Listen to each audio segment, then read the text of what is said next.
We all like to think that we have a social conscience.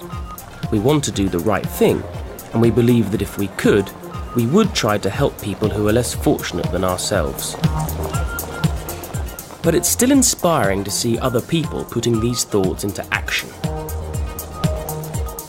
When Bill Gates started his computer company, Microsoft, in 1975, he couldn't have guessed that fewer than 25 years later, he would have become the richest man in the world. Gates made billions of dollars at Microsoft, and in 1994, he and his wife, Melinda, started using their wealth to help others. In 1999, they started the Bill and Melinda Gates Foundation, and, with the help of other rich individuals like Warren Buffett, they began making a real difference to the lives of people around the world. In 2008, Bill Gates started working full-time at the foundation. By 2010, the foundation had given over $24 billion to programs around the world, with work focusing on global development and healthcare.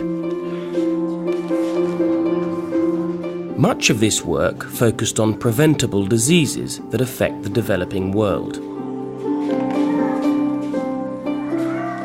2/3 of deaths in children under 5 in developing countries are due to diseases that can be prevented, such as malaria.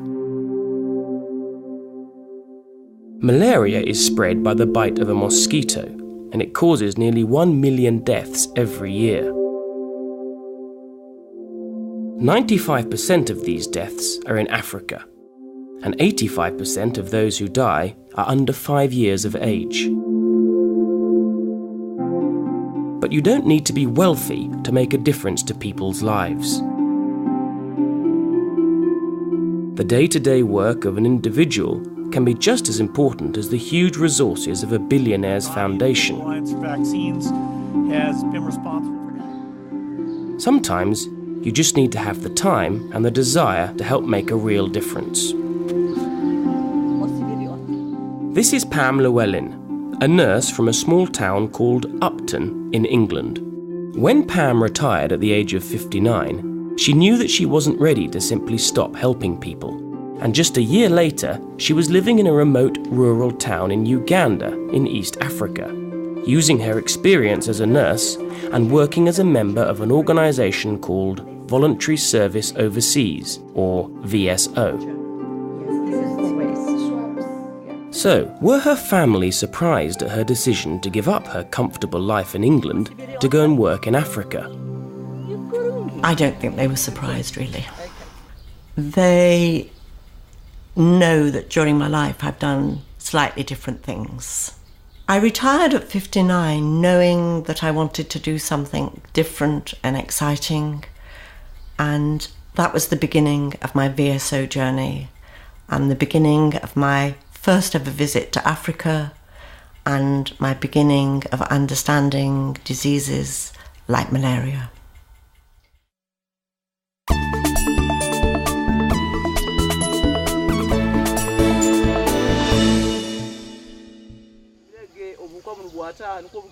VSO is an international organisation that works through volunteers to fight poverty and disease around the world. Over a period of years, I'd heard a couple of interviews about people that had gone to Russia, Southeast Asia, Africa, and I always thought, I'd like to do that one day. And coming up to retirement, I thought, I'm going to fill in the form and see what happens. VSO sent Pam to the district of Miria in the northwest of Uganda. In this remote rural area, many people live in poverty. A lot of villages haven't got running water, and people have to get their water from a pump. Life expectancy in Uganda is only 45. Pam worked with a team of local community volunteers who travelled around the district giving families mosquito nets and talking to them about malaria prevention, as well as other health issues. I was lucky because when I arrived in Uganda, VSO gave me medication, and that was a tablet every day of my stay during my 2 years. So I took the tablet, I never forgot, and I never got malaria. They also gave me a treated mosquito net, which I used every night of my stay there. Long-term treated mosquito net. If Pam hadn't taken malaria tablets or had forgotten to use her mosquito net, she might have caught malaria living in Miria. And, unfortunately, this is the reality for many of the people she worked with who couldn't afford tablets or mosquito nets. The only way to prevent getting malaria is to sleep under a treated mosquito net. And of course, local people can't afford to buy them. They're not provided free by the government. They are given out by some charities some of the time. The volunteers all knew that if the nets weren't used properly, they wouldn't protect anyone from malaria. So education was an essential part of their work. You need to understand why you need the net, what you're preventing, and how it is best to use the net. So the project that I was working on really believed that giving a net alone isn't enough. You need to have an education package with it. It was quite a change from Pam's life in England. Pam lived in the community and had to adapt to a very different standard of living, although there were also many similarities. Well, surprisingly, you can go to a cash point, you can go to a hole in the wall, you can get some money out of your UK bank account if you need it. Having said you can go to the hole in the wall, some days it doesn't work. Some days there's no electricity. It's very much the same. There are shops of a sort, Lucky 7 supermarket, which we used to joke that if there were 7 things you wanted, you were lucky. But you just adjust your life. Okay.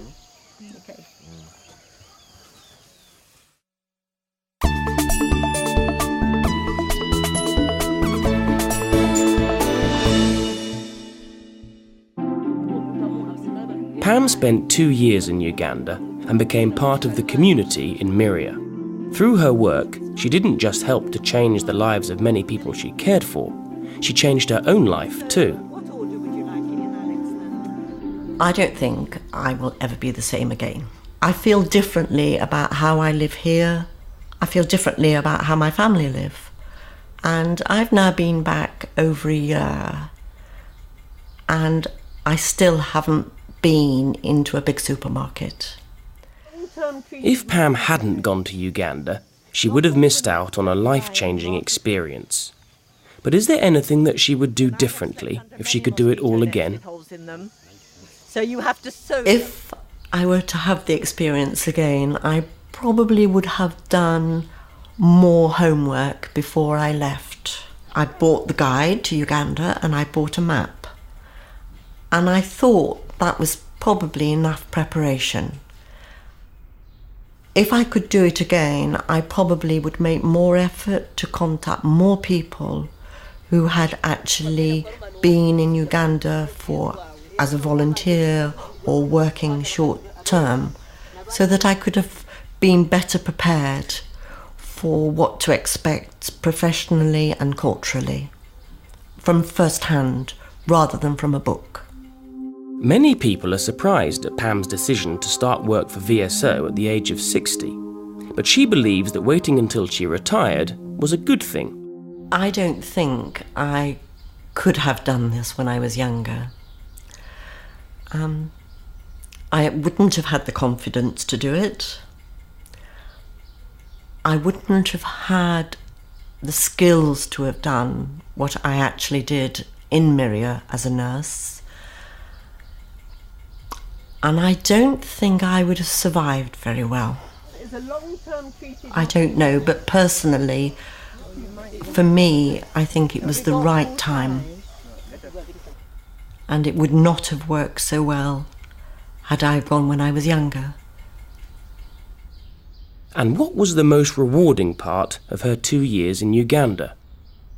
People ask this question quite a lot, and it would be quite easy to say that during the time that I was there that we distributed over 6,000 mosquito nets, so that I know that 6,000 families were benefiting.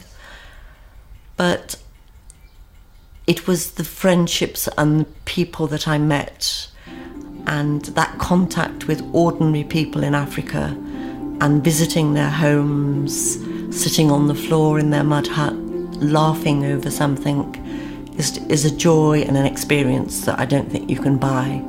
And I felt very, very privileged to be able to do that.